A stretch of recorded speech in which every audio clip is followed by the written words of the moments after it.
Hi, everyone. Welcome to another episode of Woman Empowerment Series video podcast. Today with me, Farisha, and I'm very honored to have a very special guest with me is Dato Dr. Madeline Berma. Hello, hi.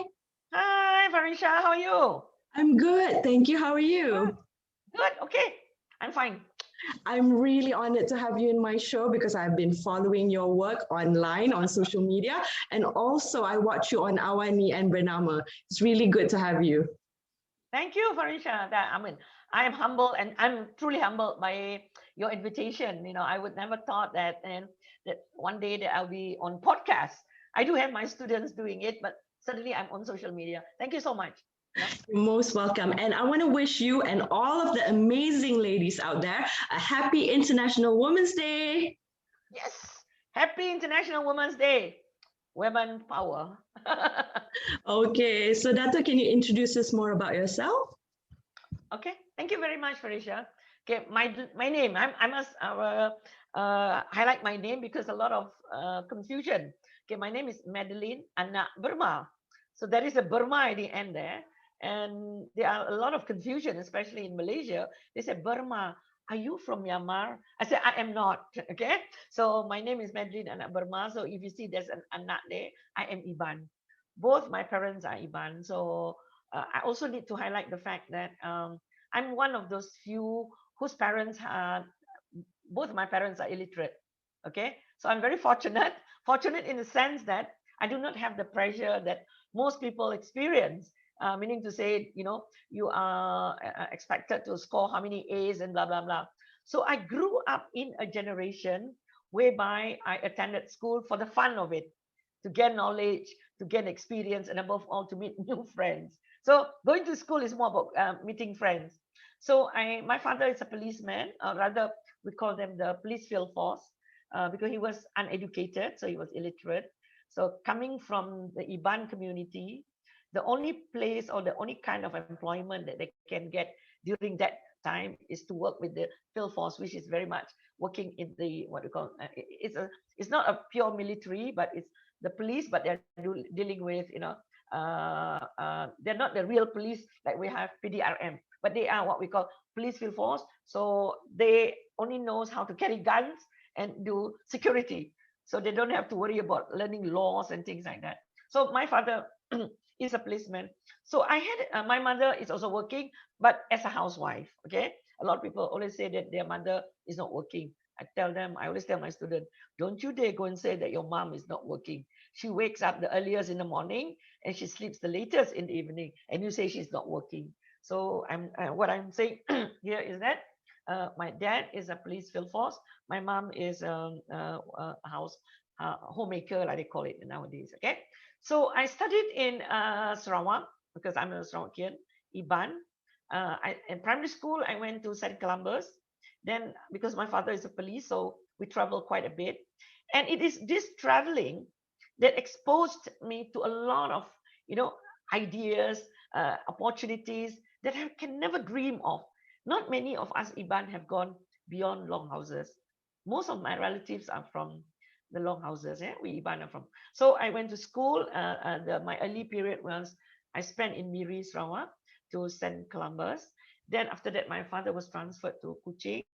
So I studied in Kuching, primary school in St. Mary's, primary school, then went to pursue my studies secondary school until Form 5, Form 1 until Form 5, St. Mary's Secondary School. But because my school does not have a boys or do not have a Form 6, so we have to go across the road. Then that's where I pursued my studies in Form 6, Lower 6 and Upper 6, and St. Thomas's School. So the first exposure to boys. And I really think that I know I love my school in St. Mary's. I like the girls because the boys are so naughty. Oh my God! But later I said it is really a good exposure. Then equality, like then what it is like to be with boys. They are very creative. One thing I love about them. They are not like girls. They're so schema.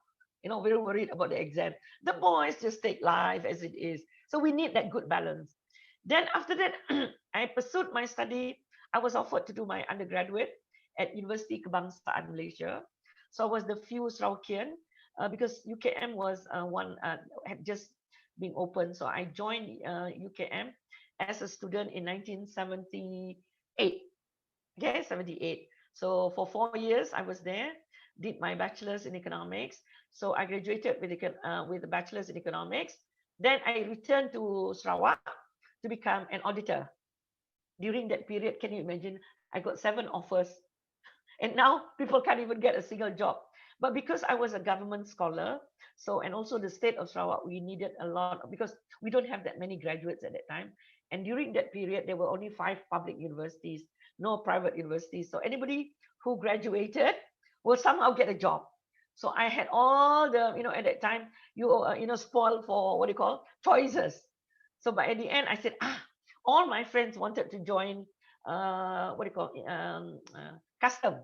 So most of them joined custom. So I said, because all my friends are in custom, I also said, I want to go to custom because I was offered one of them is customs department, Royal Custom. Suddenly, somehow or another, they said, Madeline, we do not have many people who graduated in economics. We want you to join audit department. And I said, oh my God, that's the last thing I wanted to do. Because I wanted to be with my friends. But in the end, so I landed up joining audit department. I became an auditor. So I stayed there for 1 year. And during that 1 year, I was offered a tutor to become a tutor at UKM.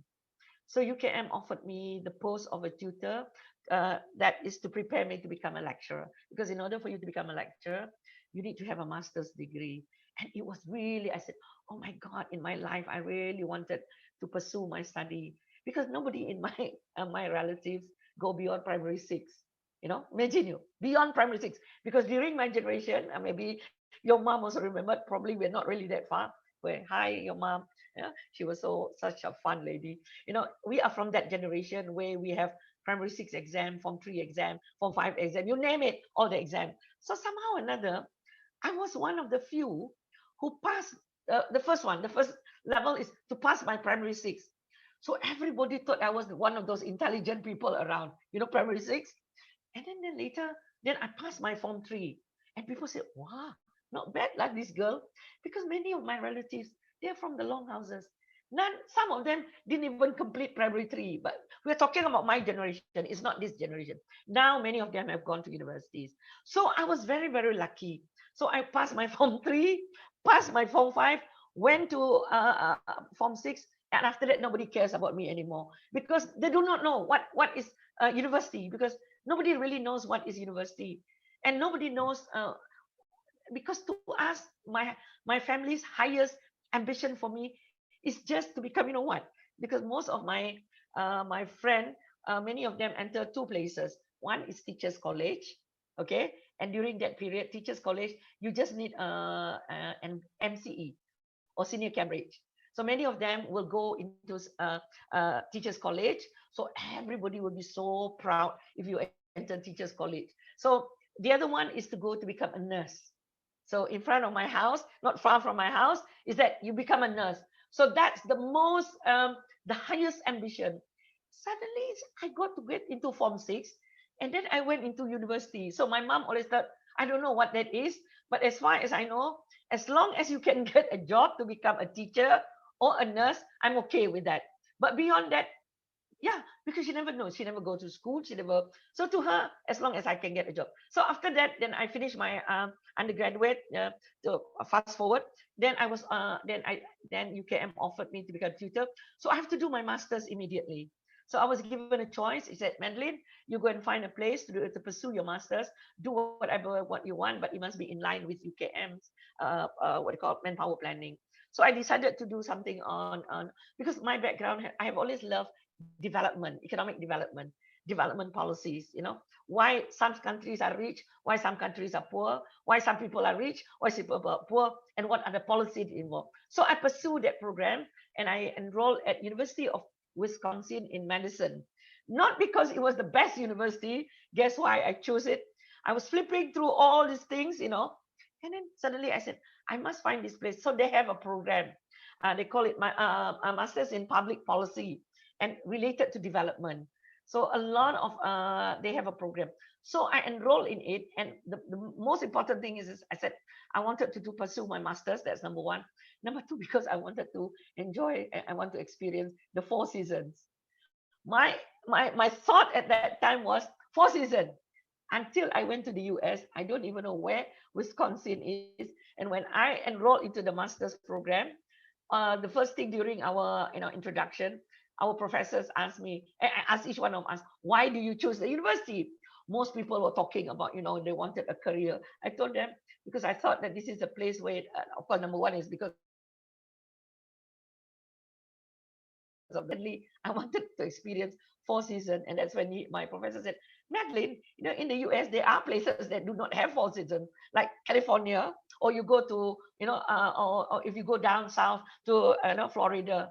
Oh, I said, I never knew that. See my level of geography. But they said, of all the places in the US, why did you choose Wisconsin? Because this is one of the most fiercest of places where winter is crazy. Our winter is like almost 3 to 4 months under snow, and it can be like minus 30 degrees.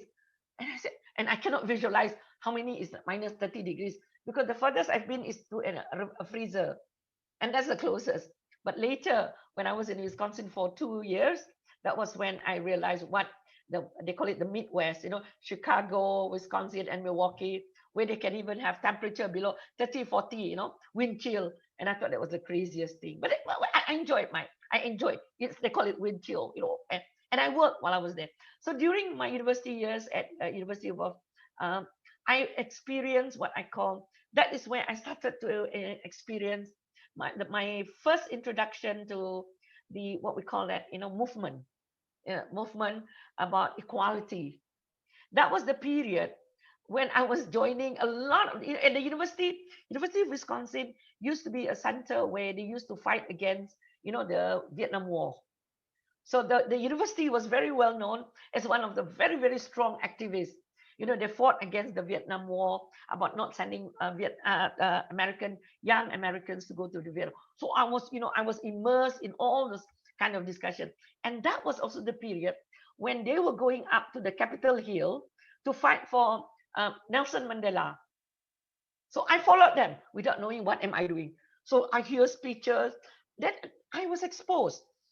I was exposed to human rights. I was exposed to doing things, that kind of thing, which I have never thought when I was a Malaysian student. So we talk about inequality, we talk about equality, and I was exposed to women issues, and I volunteered at a home where battered women were.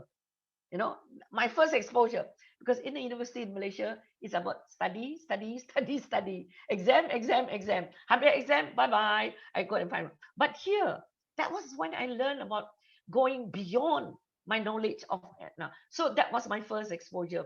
So it was a fantastic one. I learned about the drug deals in the Latin American country.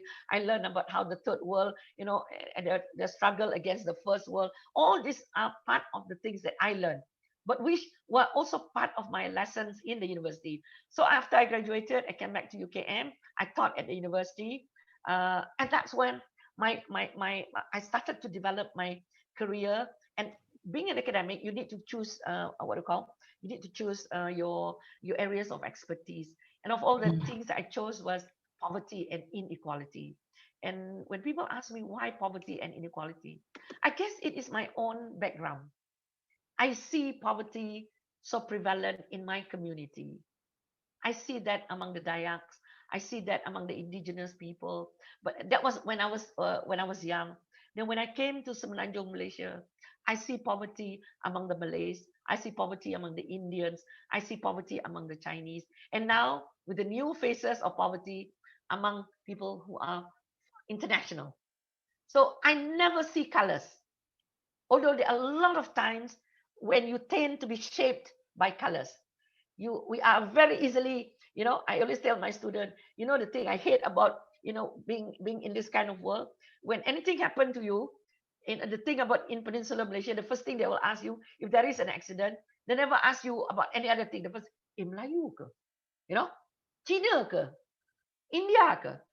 I said, who is going to ask Iban ke? Because I'm Iban. they don't even know whether to laugh or to smile. But I said, that's the reality. You never ask them whether who they are, their names, where they are from. You are so obsessed with Melayu, China, India, atau what we call now CIMB, China, C, India, I, M, Melayu, B. I told them, what is B? They said, Bumi Putra. I said, no, Bangladesh. You know, these are the things I know, Farisha. These are the things that I have struggled through my life. That is to, I want to consider myself, Malaysia is my only home. I don't have any place on this planet, and I want to make it a better place to live in. And what better way to do it is to do the small, small things like the one I shared with you and your mom earlier on about my class. I just want to share about what I learned from my ustad. See, I also have ustads. When I was at UKM, so I had an interesting exposure because we had to pass compulsory course. One is Mm-hmm. on kenegaraan. Mm-hmm. Kenegaraan is you study about nation, about Malaysia and things. The other one was Islamic studies. So one of my ustad in his way, in his own way lah, because he can't really speak English. He can speak Arabic, but in Malay and things.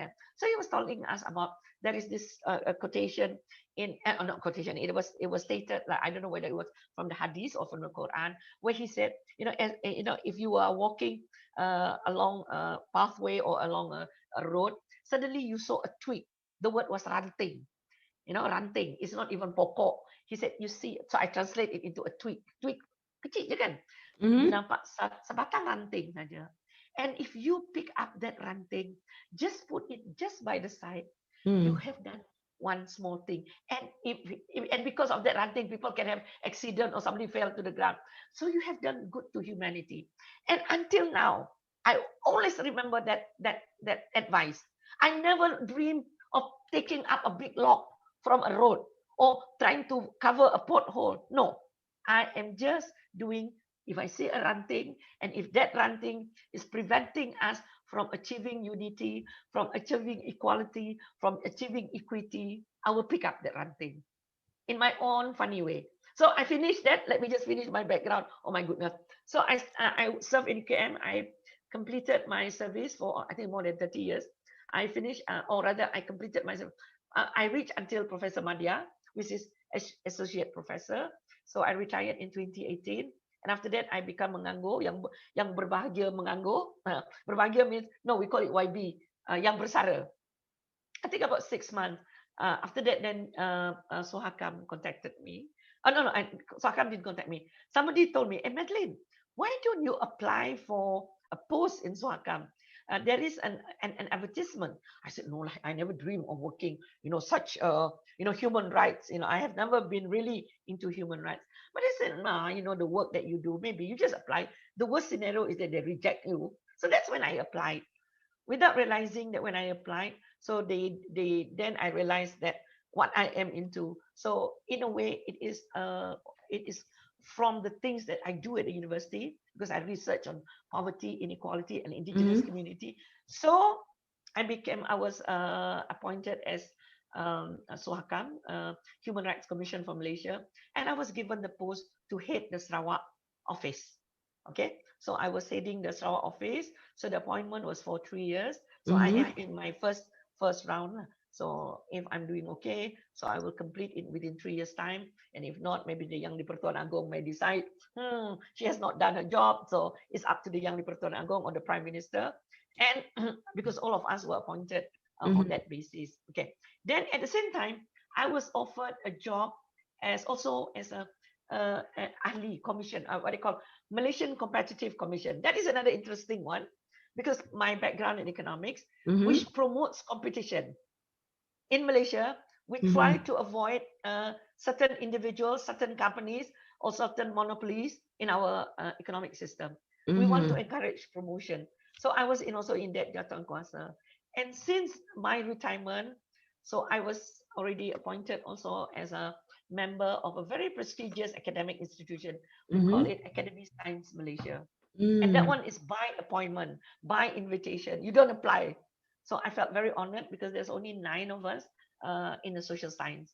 So I was in academic science, but because they wanted me to share my experience and my knowledge. Maybe kau cakap kot. And just about few days ago, Mm-hmm. I am honored to be appointed as what they call Professor Kehormat Mm-hmm. ataupun honorary Congratulations. professor by University Malaysia Sarawak. So thank you very much. So I am now University Kehormat, Mm-hmm. Professor Kehormat. So people ask me, what is it, Madeline? I'm not too Mm. sure myself, but there are all the tools are what it is.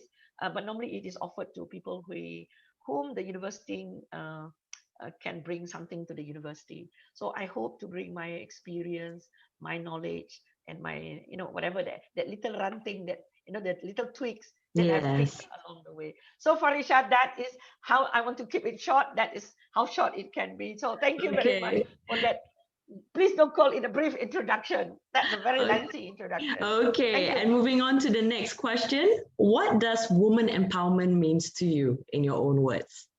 Wow, woman empowerment. To me, it's like maybe it is a cliche, but it is really something that a lot of us have been doing it because I've been following for 4 years. I went to the CSW in New York, the woman, convention for the something on women. Oh, I forgot. I was when I was heading the Women Leadership Center, so it was under the United Nations. So I was representing Malaysia. So one of the big issues that we always talk was about women empowerment. That is to uplift the status of women. Okay. Okay. So what we mean by status? So status, people talk about equality. I'm not talking purely on equality. I also want to talk about equity. Equality is something that we always look at it as something that is a bit kind of you give equal things to everybody, but different people have different needs. They have different what do you call abilities, so you cannot give them in terms of equal. A very classic example is when you have three different people. Sorry, I have to use this very funny example, which I thought was not, which is not gender correct. It's about, but let me allow me because it's easier to remember. About a man, a Muslim man, he's allowed to marry four wives. Okay, he has four wives. So his wives from the thinnest, the first wife, maybe the thinnest of all, right to the fourth wife, who is the fattest of all. So equality means him giving equal size of kain. How much do you need to do a baju kurung? 4 yards, is it? 2 yards? I don't know. So you give Four. equal four. Eh? You give 4 yards or bita or whatever you call that to Yeah. each and every one of them. The youngest wife and the first wife may be thin. She doesn't need that much. But the oldest wife may need more. So equality is not really an issue here. So for us who are fighting, we are talking about equity. Giving you the rights based on what you need. So if you need economic empowerment, so we need to empower you economically. Some women maybe they already have, they have achieved economic empowerment. They have the income, they have everything. But at home, they are victims of violence. So what they need is not economic empowerment. So it's about their right. So it is uplifting their status of women through education, which you strongly believe. Just now, the two of us started with all. So I really share your beliefs and your strong Yes. convictions. It has Mm-hmm. to be through education. One Yes. is status. You need to Education through is very education. important Very because with important. Number education, two, you can change the world. yes. Yeah. Two, we need skills. You also talk about it just now because Yes. many of us till Upskilling, now, reskilling. yes, upskilling, retooling, upskill or whatever. Okay. And the third one is definitely health, women's health. Okay. So all, if you look at this, it encompasses human rights. So women empowerment is actually about their rights to education, their rights to a safety, safe health. Woman has the right to choose, you know, like many of us are thinking right now, now they have to make a decision to take COVID vaccine or not COVID vaccine, not because they wanted to choose it, because somebody else is making that decision for them. Usually it is their spouses. But what we want is we want to empower women. You have the right to choose what you want for your life. So this is the things that we want. When we talk about conversations with girls, it needs to start with girls. And then we not only want to empower women, we also need to empower our men. Because that's what family is for. That's Therefore, right. it has to be gender.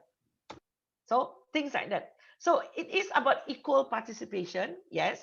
And it is also about equal representation in public life. So to me, it's not just about that 30%. We have this agenda of 30%. It is good, but it is not a quota. We must be reminded. It's not a quota, because quota is very dangerous. Sometimes people who may not be qualified, just because we have reached the quota, oh, enough already. We have enough women in the workforce. So we need, that is just the minimum requirement. Because there's a tendency for us to use quota to play with figures. Statistics don't lie. Statisticians do. I always tell my students, we achieve the target, but we miss the people. We will showcase our KPIs. Oh, we have achieved. How many women is it? Oh, we have already taken 30 women out of 100, and you say that you have achieved, but who are they? So these are the kind of things, right? So I think it is very important that it is about human rights, that we need to empower, uplift their status. So through education, through skilling, just like you're talking about, skills upgrading, retooling, reskilling, so that they can, not only can they enter the labor market, but to stay on and to move up. Yes. What is happening now? To be independent and resourceful, yes, and to step outside of their comfort zone. Definitely. And they cannot do it alone. They need the support of their spouses. They need the support of their children. Then, because your generation and my generation, not really lah. My generation is still what we call your generation, the Gen Y, right? This is what we call the sandwich generation. What it means is that you are in between. Yes. My in generation. Between. Yes. Yeah. You have your mom there with you. Yeah. You look after your mom. See, right? You can't be leaving her all alone. Okay. In her generation last time, she can live with, but in the future, your children or your grandchildren in the future, sorry, you don't expect them to look after you, because they're not, it's no longer a sandwich. So your generation, you look after your mom, you look after, in your case, I remember your mom saying that your dad passed away. So probably they also stay with you, or she stays with you, or you stay with her, whichever. So you look after her. And if you have, that's important. If you have in-laws, yes, if you have in-laws, you have to call them up every now and then, or some of them you may look after. And not forgetting, you have to look after yourself. Yes, you look after your children. Self-love is important. You have to love yourself. You have to take care of yourself first. So that's the sandwich generation. So can you imagine that life? You have to manage the one that is your in-laws, your father, your mother. Some people even have their grandmothers with them, because our system, we still do not have the system to support that. Okay. Then you also have to manage your children or your grandchildren, whoever that is. You have to send them to school. You have to manage them. You have to invite the BB to look after them, blah, blah, blah, blah. So that's why support system is very, very important. So what happened now is that our women have difficulty. They have difficulty struggling in balancing this triple role. One is what we call productive role, where they become workforce. They work, they're productive. They earn income. Production role. That's number one. Like you have to go and work. But before you go to work, you have to think about breakfast. Have to think about lunch. Have to think about dinner. Nowadays very good because you have Grab. So hari ni nak masak apa? Yes, hari ni nak masak apa. Woman, men jangan fikir tu. It's bukan I kata men don't do it, but jangan. Okay. Secondly, we multitask. And sometimes we can like talk on the phone while we're cooking. I know. That's why they say women. You give anything, dia sotong kan? She's like sotong kurita. So the other one is productive role. The other one is what we call reproductive role. That's when she played the role of a mother. She plays the role of an auntie, of a daughter, of you name it. She plays that role, and she plays it really, really. She takes it seriously. Yeah, we have so many roles. So that's the second role, and the third role nowadays. dialah presiden PIBG, she is also the one in Persatuan Penduduk lah. If there is anything, she will be there. PIBG, you look at it. The men will only struggle to fight to get the post. But the real meetings is only the women will go. Or as the husband said. So I'm telling this is not to be critical, but also to highlight the fact that men also need to play that role. And also women also need to play other role. So we have these three major roles that women needs to play. So to me, I think they need to play that very, very well. So to me, to empower women, they need to know their rights, all this thing. Yeah. Okay, now moving on to the next question. Who are the most inspirational woman idol that you admire in Malaysia and also internationally? Someone that you look up to as an idol, as a figure that, that inspires you. Okay, in public life, I'm talking about public life because you tend to have your own private life. My private life, it definitely is my grandmother because she was the one who really, shaped me for what I am. But in public life, I do admire my former vice chancellor, Tan Sri Hapsah. Tan Sri Hapsah. She was the former vice chancellor of University Kebangsaan Malaysia. She really believes in women empowerment. So she is president of NCWO, National Council of Women Organization. The reason why I also looked up at her, Farisha, I come from how do I put it? I always tell people I have these 5 things that can sort of hinders me from going where I can go to reach my full potential. Number 1, I am a woman and I work in a university that is almost dominated by men. Okay. Number 2, I am Iban.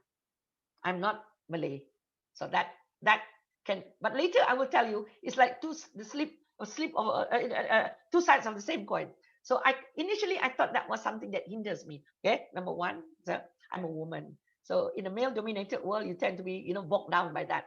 Number 2, I am Iban in a almost 100% Malay. Number 3, I am single. Okay, when you are single, you live in a very different world. You're okay because all of them that surrounds me are all all with families. So there are things that you get to do because you're single. They will say it. You need to do extra blah blah blah because she doesn't have much work to do. So for example, PhD supervision, because you have to go through the theses and everything. Madeline, she doesn't have much work. Get her to do it. That kind of thing. But I will tell you later. It's how I transformed it. So that's number 4. And the other one, I'm a Christian.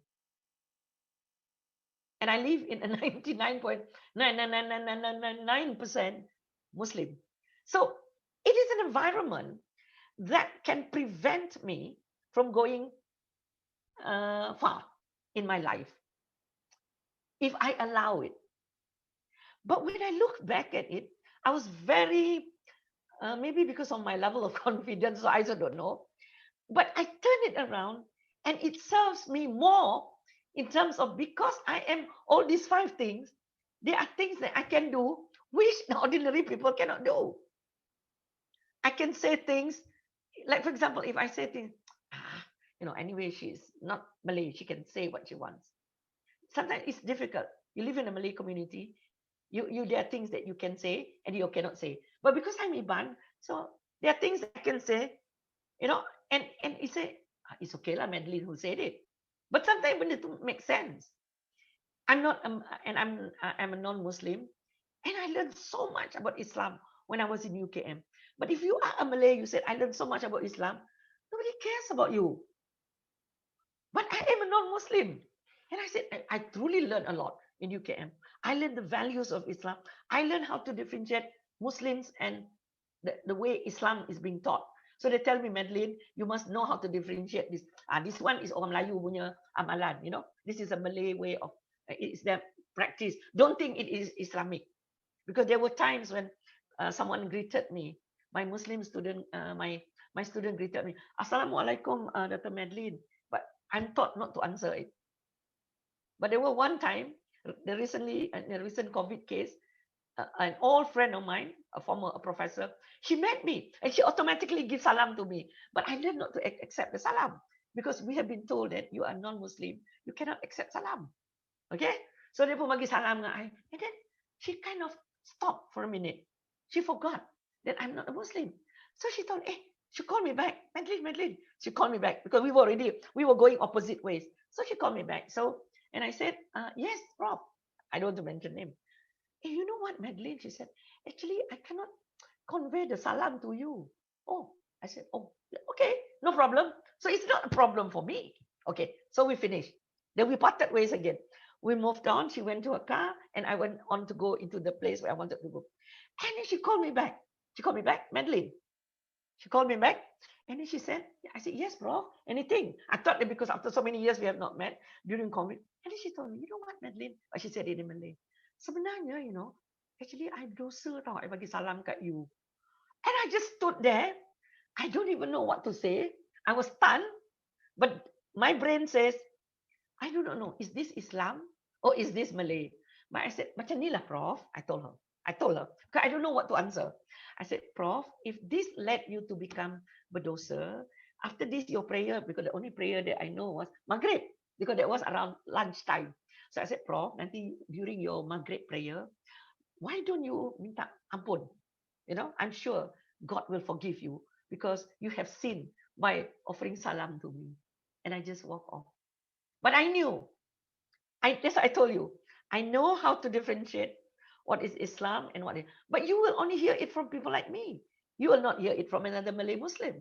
So that is where people like me will be invited to events that people may want to hear. So that's why I tell you, I turn it around, but it's not to degrade Islam or not to degrade her, but to share, because there are people who, my ustazah friend, we have so many in UKM, faculty pengajian.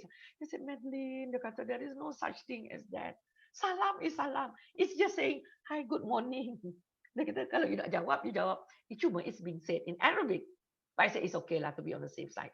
I don't want her to be, I mean, I'm okay with that. So just to let you know how the 5 things that a lot of people will think it is a disadvantage. It's actually an advantage for me later when I look at it. So in my life, I always believe that you must know how to transform challenges into opportunities. But it's not something that you plan. It's just somehow that people start, inviting you. Oh, they said, we need somebody who can speak on behalf of the indigenous communities. They said, there is Madeline there. Maybe we shall invite her because she is an Iban and she can speak Malay and a little bit of English, but okay. So here I am. So maybe hoping to be able, because I believe in bridging. I believe in building bridges, and then you tear down, fences and walls. Every human being are similar. I always believe, and that is something I learned. The only difference is our color. It's only when you put yourself in that person. That's why empathy is very important, not just sympathy. You need to walk in someone's shoes. Only then you will realize. Like I always say to my students when we are doing, look, I teach poverty. You cannot understand poverty until and when you walk in somebody's shoe. You walk for a mile. Like the famous saying, yeah? Walk a mile in my shoe. Only then you know what it is like. I walk a mile in a Malay shoes, or I walk a mile in a Malay Muslim shoe, and you walk a mile in my shoe. Being an Iban, being a woman, you're not a Muslim. You are in a Christian. But Malaysia is we are very united. It's diverse culture. Yes, diverse. But sometimes, especially of late, Malaysians are a bit more. We are too ethnicized. We're too politicized. So people like you and I, there's a reason why we do things like this, so we can build bridges. Because at the end of the day, we only have one Malaysia. We don't have many countries. I don't have any plan. I only have one passport. I only one my card. So if I don't have this country, and I love Malaysia. Me too. I love Malaysia, and this is our home. Okay, and the next question, who do you admire internationally? So just now you've mentioned the lady that you admire in Malaysia, and how about internationally? Okay, internationally, I do admire, what do you call that? I forgot her name. Initially, I was for Hillary Clinton. I was quite for, because I see that she has this really gutsy feeling. But lately, ever since Kamala Harris became the vice president, because I've been following her. I was following her, but they're all they are Democrats. So these are the women that I really, I looked up to in terms of how they look at. And Kamala is a woman of color, Kamala and how Harris. yes, Kamala Yeah, she's Harris, and amazing. I she love the is, way she talks, her I public know, speaking, the way she engaged. and she's always smiling. Yeah. I know. So she is always smiling, and the fact that she never forgets her roots.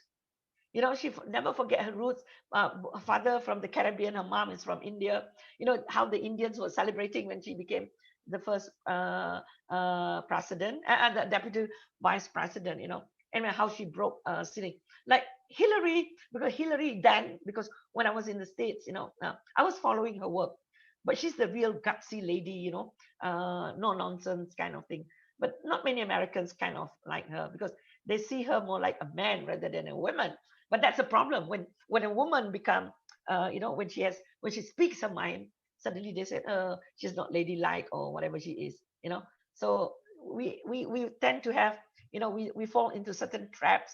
We fall into certain, women is supposed to be like this. They need to be demure.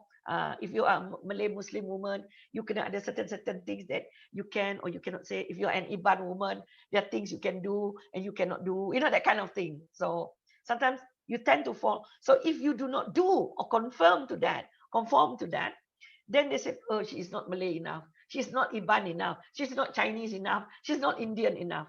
But you don't see that happening to a man. You never hear people say, oh, she's not a Malay man enough. But you hear that, oh, dia tu bukan, lah, perempuan Melayu tak cakap macam tu. Don't behave like that. A woman should be dainty. So something like that. But I'm not saying that it is wrong. But what I'm saying is that we must embrace, we must, respect diversity. It's very, very important. Because I work with the human rights. We need to respect people from diverse background, people with diverse opinions, people with Yes. diverse experiences. Mm-hmm. You cannot fall into one mold. Okay, and we have come to the end of our podcast series. The last question. Wow. What is your advice to the younger generation, the millennials, the Gen Z? Okay, number one, as I told you just now, status is about education. They must be allowed, women, as women or as girls especially, they must reach their full potential through education, through skills, and of course through their health. We always forget that is part of human resource development. These three elements: education, skills, and health. You may be educated, but if you fall sick or you are not healthy enough, okay. Number two is, they must rise above the expectation. So we must have systems. We should not just advise women. We must, people like you and I, we must continue talking, so that we must eliminate practices that discriminate our girls and women, against girls and women, or even boys and men. Because there are areas that sometimes boys wants to enter, and then they will say, ini bidang perempuan, why are you going into it? So we cannot have that kind of stereotype. I am for gender equality, not just women. Yes. Okay. So we must eliminate anything that discriminates them. So women must also recognize that whether they are being discriminated, they should know. They should not be discriminated, because you will only be discriminated if you allow it. So we need to educate, sensitize both our community, our family, and also the girls and the women. The other one is that we must improve their ability. Women must do retooling, reskilling, learn new knowledge, new whatever it is, to earn income beyond the traditional occupation. That must. You cannot, this is one thing I always, when during my opinion, when we were asked to give our policy inputs to the Ministry of Women or whatever it is, I always tell them, I'm okay with you giving all this gender sensitive, gender specific program. Buat cupcake lah, gunting baju lah, you do cupcakes, baking, cooking and things like that. But we must go beyond that, especially now. post-COVID, in the post-COVID Yes. era, women or We have girls to do something must improve their beyond. ability to earn income Mhm. beyond the traditional occupation. Go and take STEM. Challenge yourself. Science, technology, engineering, and math or medicine or whatever you call that. Most of the girls who enrolled into the university, they landed up, they quit because they said it's too tough. Challenge yourself. Many of them. That's why the percentage of women in STEM education is very low in Malaysia. Okay, I have another two. Violence against women. If you know that there is violence in your home, just pick up the phone. You do not allow it to happen. Nobody has the right to even inflict any kind of, not even touch you with your finger without you allowing it. We see violence being happening, and violence against women is always about what? They said, because you are not good enough as a wife. You are not good enough as a daughter. Your food is not good enough. That's why I have the right to slap you. I have the right to kick you. Nobody has the right to inflict any pain, be it physical or be it emotional, on a male, a female, or whoever it is. So that's why violence at home is always related to power. Similarly, like we say, abuse and things like that. So because we allow it. The next one is people, the two last one, the last one is that woman, girls, male, female, male, female, and all of us must work together to change laws, regulations, and ensure that appropriate measures to be in place. Let our politicians, let our what you call lawmakers in parliament, we must achieve this gender equality and equitable representation to ensure that laws do not discriminate both male and female. It's not just about women, it is about gender, because there are laws that discriminate male and there are also laws that discriminate female. So we must look into the laws. Both men and women. Yeah. Male and female, yeah.